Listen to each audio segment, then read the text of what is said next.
Mr. Chavez? Let's double check to make sure he can speak. Should be there too. Mr. Chavez, are you present? See him on there, but I'll keep going. Ms. Gallo? Here. Mr. Selden? I'm here. Ms. Fettig? Or Fleming, excuse me. My Here. apologies. Mr. Well, Pepper. it's Yeah, it was tucked down in there. Mr. Pepper, okay. And Mr. Palestro. I'm here. Okay. Mr. Chavez, can you hear us? Okay, well, we'll check back with him here in a couple minutes. Go ahead and approve the agenda. I'll take a motion. Unless we have any changes or alterations to the agenda.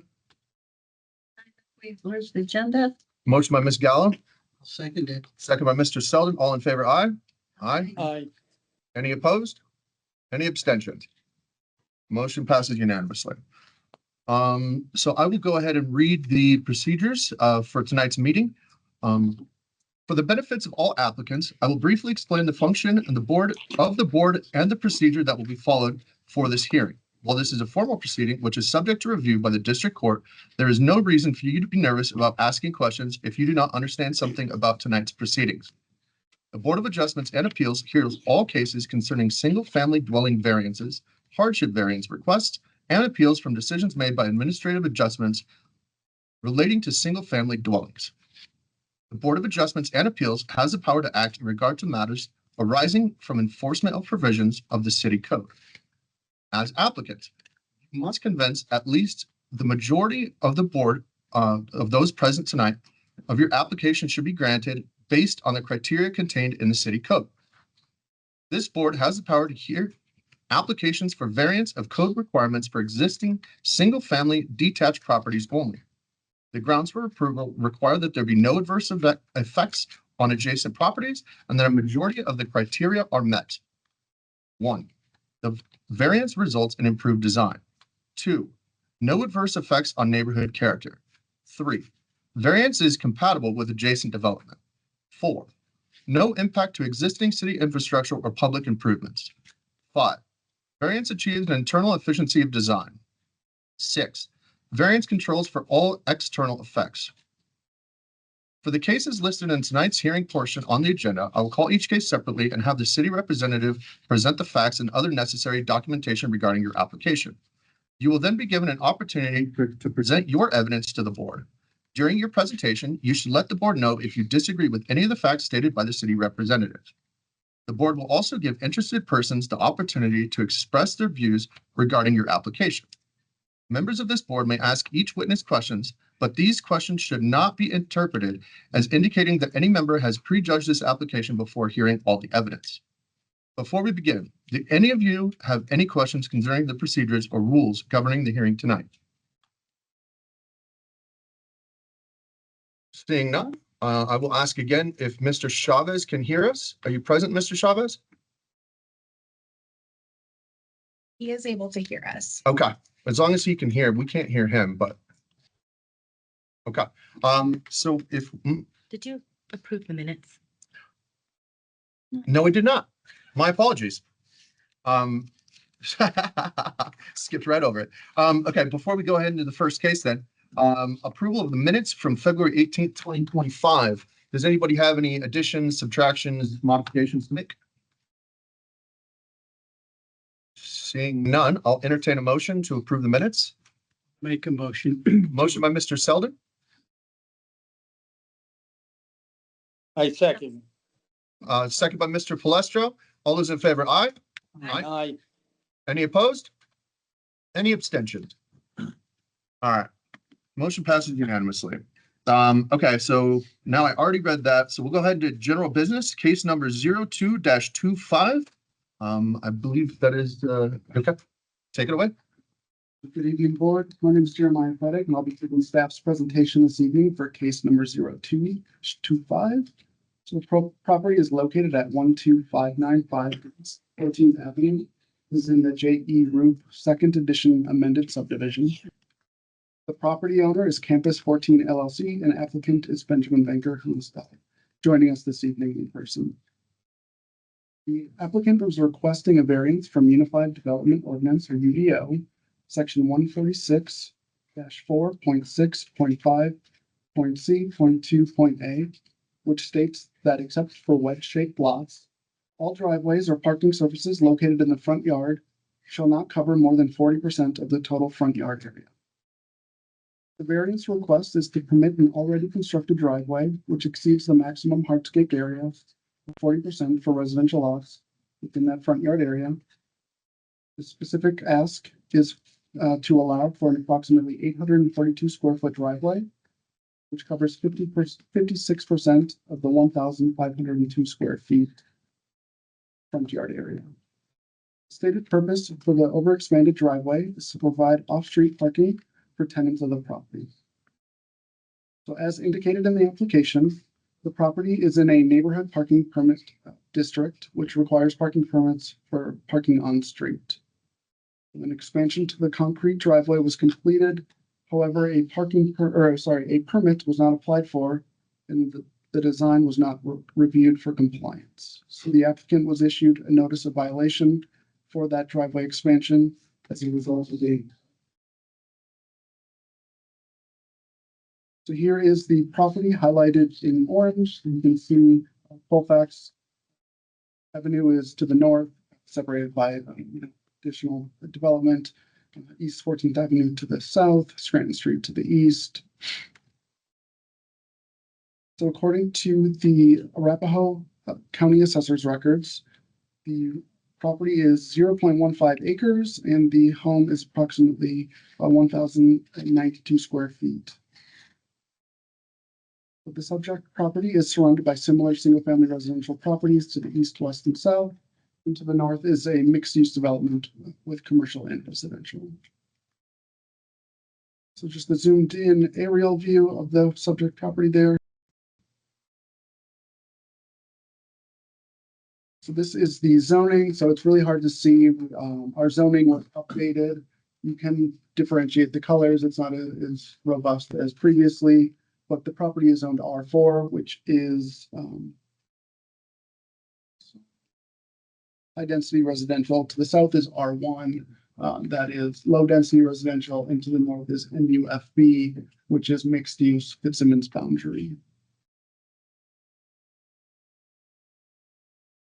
So a site photo looking from East 14th Avenue towards the home of that driveway, to the carport, to the front porch, and so looking from a different vantage point of the property.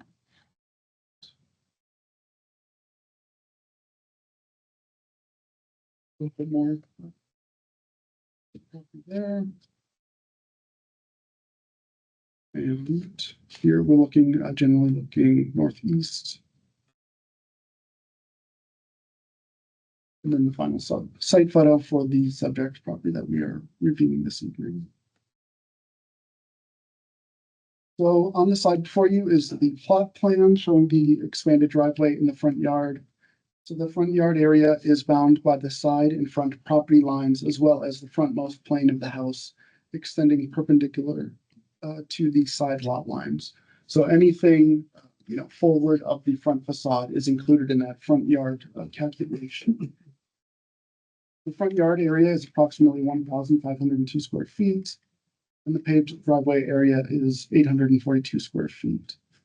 So staff did include the walkway that was denoted on the site plan, which is 5 feet, just because there is no, way to delineate and prevent someone from parking on that paved area. So for the purpose of this meeting, that was included in the calculations. So the total percentage of the paved area is 56%. Additionally, staff did analyze how many parking spaces a code compliant parking area, paved parking area in that front yard could accommodate. So if you were to pave 40% of the front yard, that'd be approximately 600 square feet. And the maximum permitted area that could be paved, that is the maximum permitted area that could be paved. So within that, using the parking space that is defined in the Unified Development Ordinance, 8.5 feet wide by 19 feet in length, including the existing carport, 4 vehicles could be adequately parked off-street at the property, with them still meeting the stated code. Just for clarity, so the way that the code is written is, the front property line or front lot line is measured, that separates either, a street or right of way. In this case, we have right of way that's outside of the paved area, so that's where that front lot line is denoted.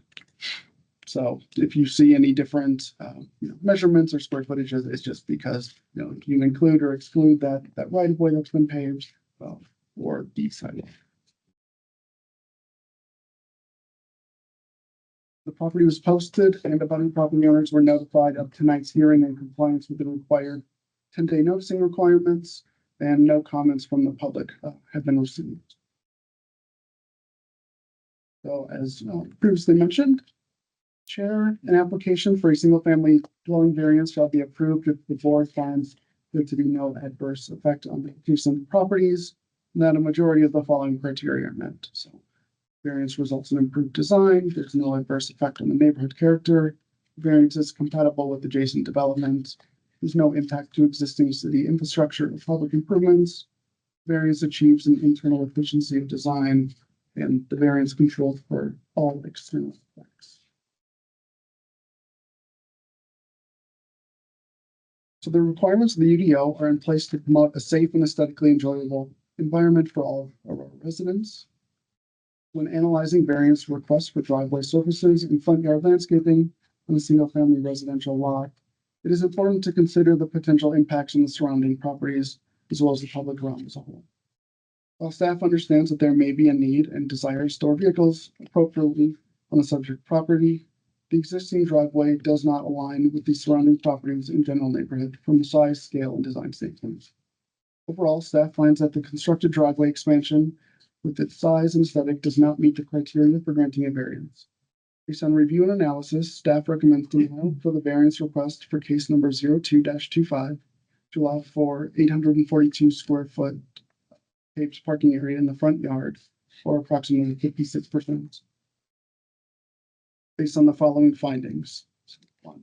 Staff finds that the existing driveway expansion does not achieve an improved design, as although it provides greater opportunity for off-street parking, it does not mitigate visual impacts and may further create conflicts with the use of the sidewalk by pedestrians and contributes to a reduction of on-street parking. Additionally, staff finds the existing driveway's scale and design are not compatible with and do not fit the character of the surrounding residential development neighborhood. 3, the existing driveway expansion is not consistent with the character of adjacent development, as there do not appear to be front yard driveways of similar size and design. The existing driveway increases the potential for vehicles to park in and impede or negatively impact the city right-of-way abutting the sidewalk adjacent to East 14th Avenue and contributes to a reduction of on-street parking. And finally, the proposal may cause adverse external effects in the public realm by widening the existing access, creating greater potential conflict with pedestrian sidewalk users. Furthermore, the proposal does not mitigate the visual impacts of the landscape removal, resulting in high visibility of the non-compliant hardscaping by neighbors. So with that, that does conclude my presentation. I'm happy to stand for any questions, and I will leave the recommended motion on the screen for you all. Thank you, sir. Any questions from the board of the city staff? Yes, I have a Mr. Sullivan. question. If we approve the variance, and given that this is going to be a rental, a short-term rental of the individual rooms, can we stipulate the maximum number of cars that are allowed to be parked in the driveway? Don't believe so. No? Yeah, we can't define occupancy or, the people living there, the number of, and yeah, I don't think we could reasonably articulate and require, max Right. number of Okay. cars. Yeah, hypothetically, you could get like 100 motorcycles Yeah, on there. okay.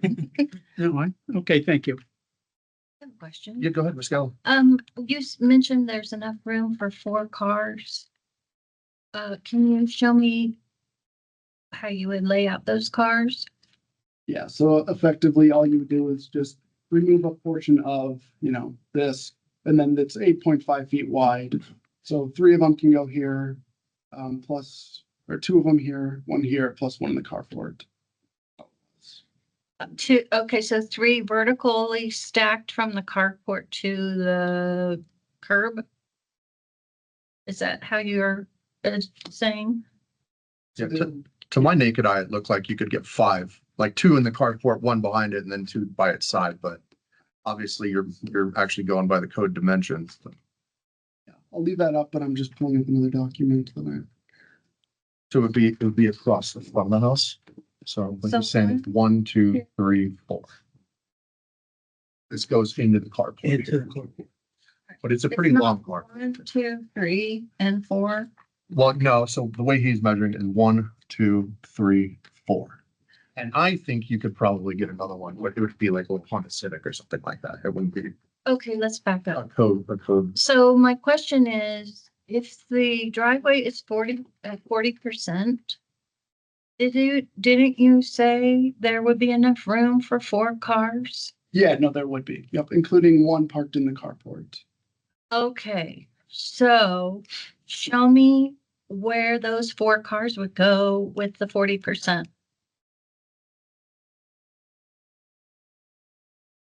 Please. It's a good question, though.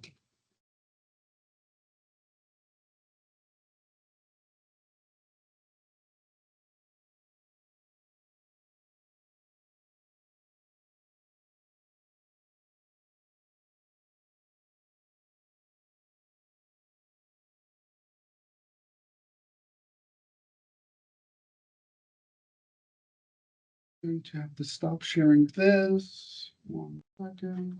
There we go. Yeah, we got Mr. Palestra on the big screen now. Okay. So tandem parking is permitted by code, so one in the carport and then 3 abreast here. Okay, but 3 abreast would be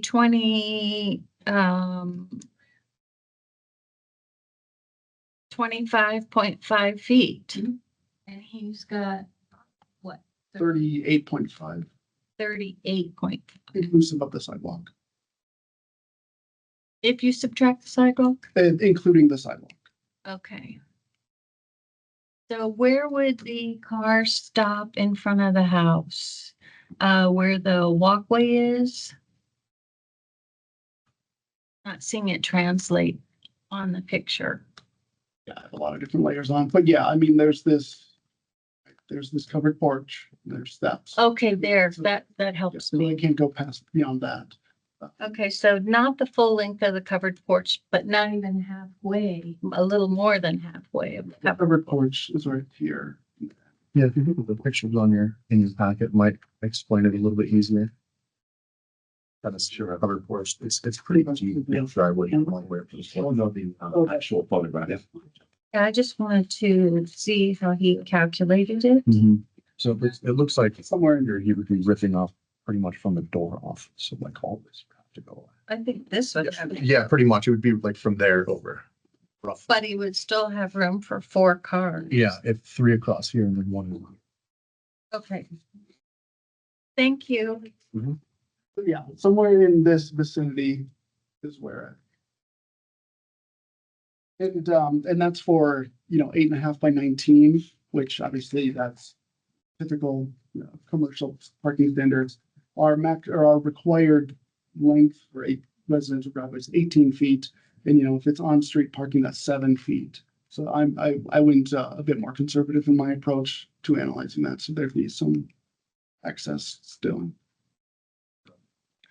Well, Any- that helps because the actual lines in the driveway would lead you to believe that one car belongs in each line. The area. Sure, yeah, I can see that. Optical illusion. Yeah.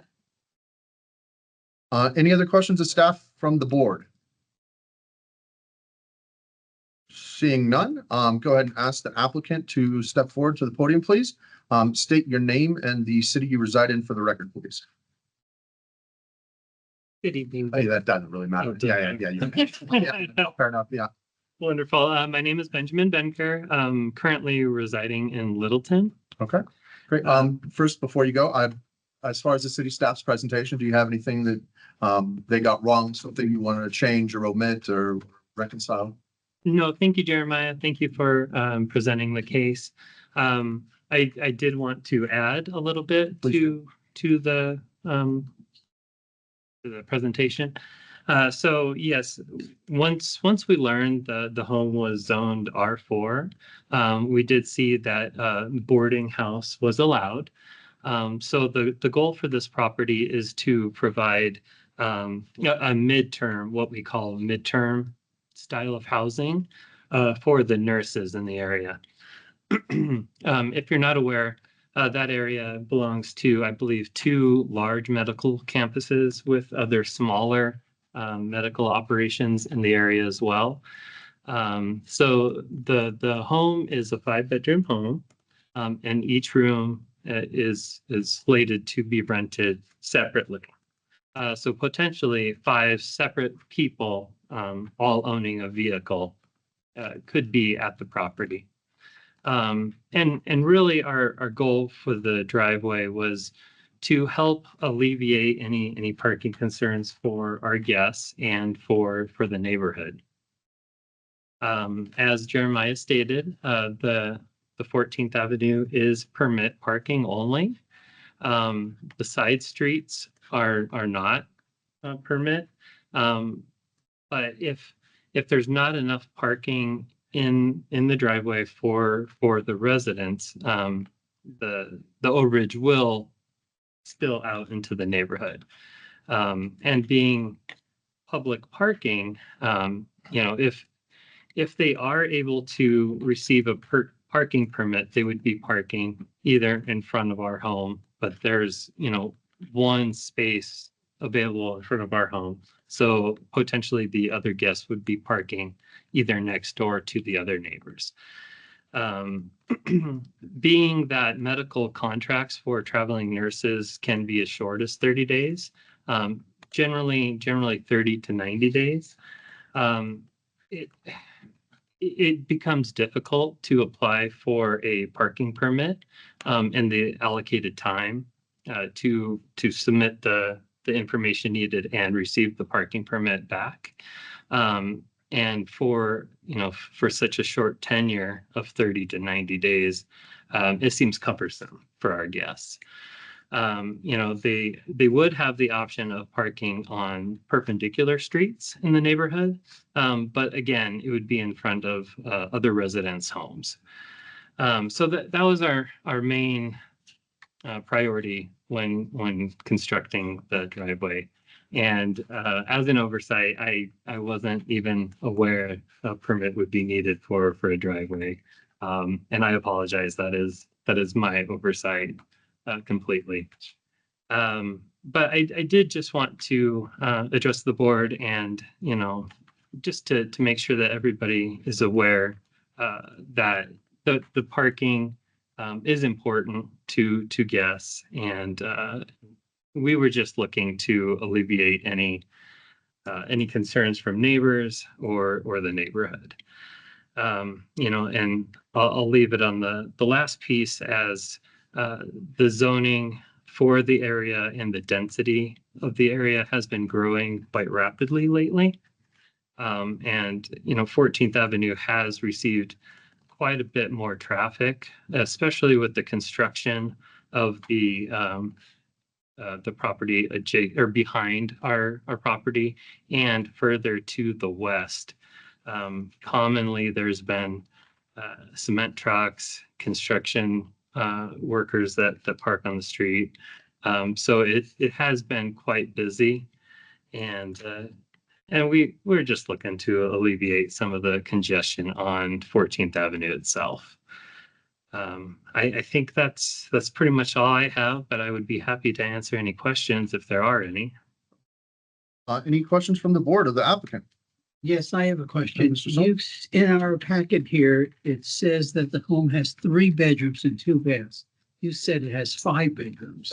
That's from the property assessor, the Arapahoe County Assessor website. So not always up to date. That's just the best information we have. Right. When we purchased the home, it was at 5 bedrooms. And you can confirm by, going to the MLS or Redfin or Zillow, they all have it listed as 5 bedrooms. So it does have 5 bedrooms. It does. It appears that there's brand new egress windows or relatively new. Yeah, Side of the building. there were, yes, there were egress windows. Uh-huh. That would be 2 in the basement, three up top. Is that? Correct. Any other questions from the board of the applicant? Ms. Geller? I do. What is the square footage in total for that dwelling? I would have to refer to the assessors. I don't have that information off the top of my head. I would guess it's right around 2,400 square feet, give or take 100 or 2. Okay, that helps me. Thank you. Yes. Any other questions of the applicant? Seeing none. Thank you for your time, sir. No, thank you. Thank you so much for allowing me to address you. Thank you for your time. Thank you. Is there anybody from the public that would like to speak about this? There is not, Chair. There is nobody present. All right. Seeing that, we will go ahead and close this portion of the meeting to the public. Discussion amongst the board. I will go ahead and start by saying I have visited the property. Ms. Gallo, I did not. Mr. Selden, I have. Ms. Fleming, I did. Mr. Pepper, Just to the MLS. Mr. Palestro, I did not, but I'm familiar with it. okay, and Mr. Chavez. I did not. Okay, great.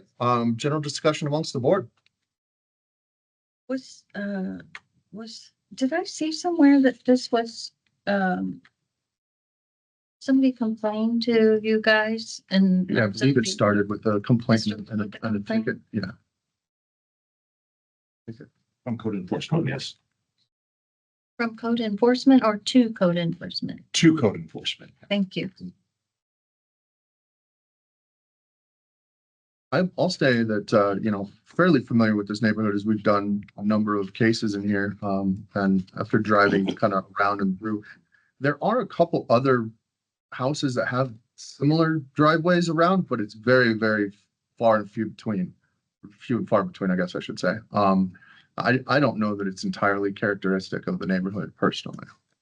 The expanded driveways that I saw were more on the north-south streets rather than the 14th and the east-west. Is where I noticed that. Yeah, and again, knowing that 13th is such a busy thoroughfare, getting the cars off the street, personally, I think that makes a little more sense, but 14th is not nearly as much of a thoroughfare there as 14th is. So I don't know if I see that it's really that the requirement to have the extra parking spot. The fact that they have to get a permit is a little interesting. Maybe Mr. Timms or one of you gentlemen down there could explain, does it have to go, the parking permit have to go with the vehicle? Or can it go with the property? So if somebody comes and goes, they can get the parking permit. So my understanding, there's 2 visitor passes for the property, but then, yeah, it's each licensed vehicle and person driving, I believe. Okay, So they can get up to 6 for the property, plus I think that 2 visitor passes. okay. So there would be 2 permanent visitor passes with the property that could be. Yeah, specifications on how long they can remain on the street and that type of thing. Any other discussion? I have an observation. I mean, it says the purpose of the R4 district is to allow for high-density residential development. High density means more than normal cars in your residence. Yes Means or no? apartments. Yeah, there are apartments behind it. Yeah, or Yeah, but like that's a- duplex or triplex, that kind of thing, right? Yeah. So Yeah, I guess my point is this is not your normal, this is not your normal 2-car residential neighborhood, is it? No, Planning? it's zoned for multiplex, like Yeah, or you could run a business out of it, and that's another thing. So You actually, could have an accounting firm, something like that, and yeah. so that kind of changes the nature of this it does. requirement. Yeah, I mean, I think having 4 parking spots is, that's within the 40%. Now, is a 5th spot truly necessary? I'm not 100% sure. And That's a good point. Well, if you've got Does anybody have- 5 bedrooms, Yeah. I would think 5 cars would be consistent. yeah, But also if people are flying in, you're not gonna have. Yeah, not 5 everyone's gonna cars. have a car. You might just Uber back and forth to You work or could, something. you could. But there's street parking as well with the visitor passes and whatnot. Any other discussion?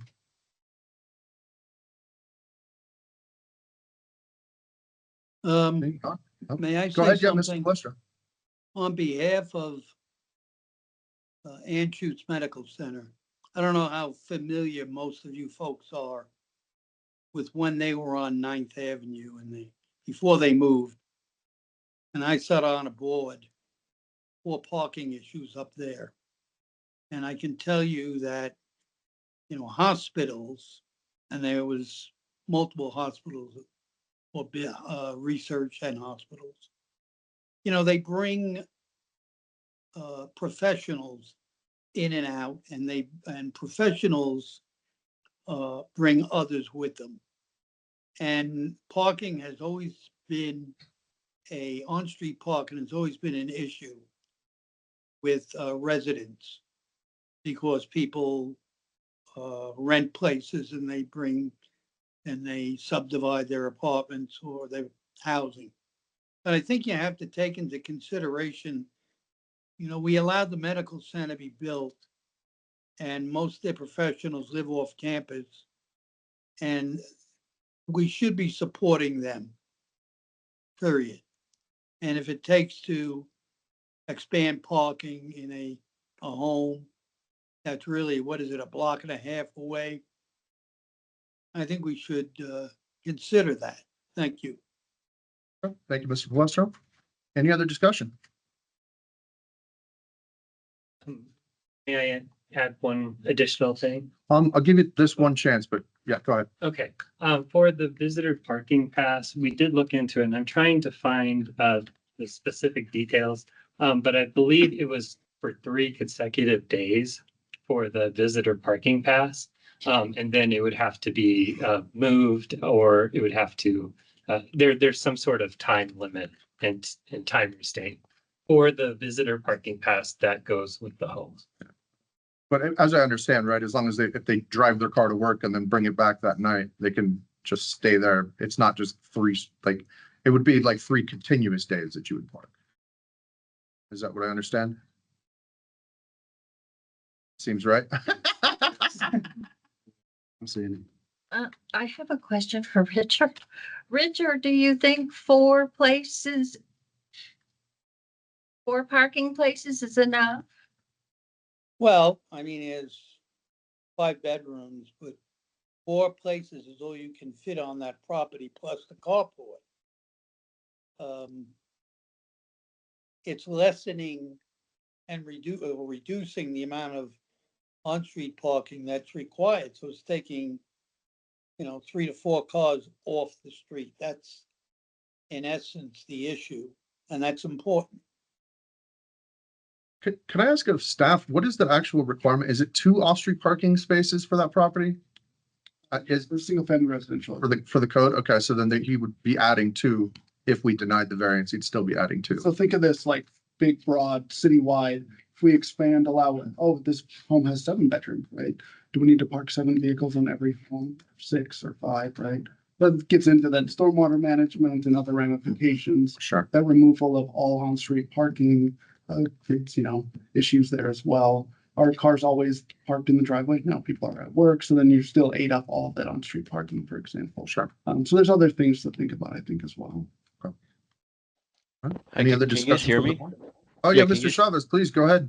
I'm glad you guys can hear me finally. I just wanted to say that it's so close to the hospital that if it is kind of like anyone staying there who is doing any nursing work or medical work, you can easily walk to that location. And I think the general idea of the city of Aurora and just kind of the Denver metro area is that there's so much congestion right now that we want to kind of encourage walkability.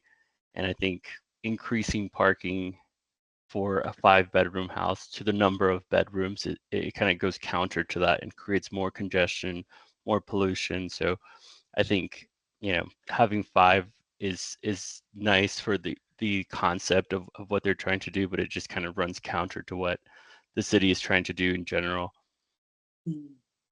Makes sense. Any other discussion?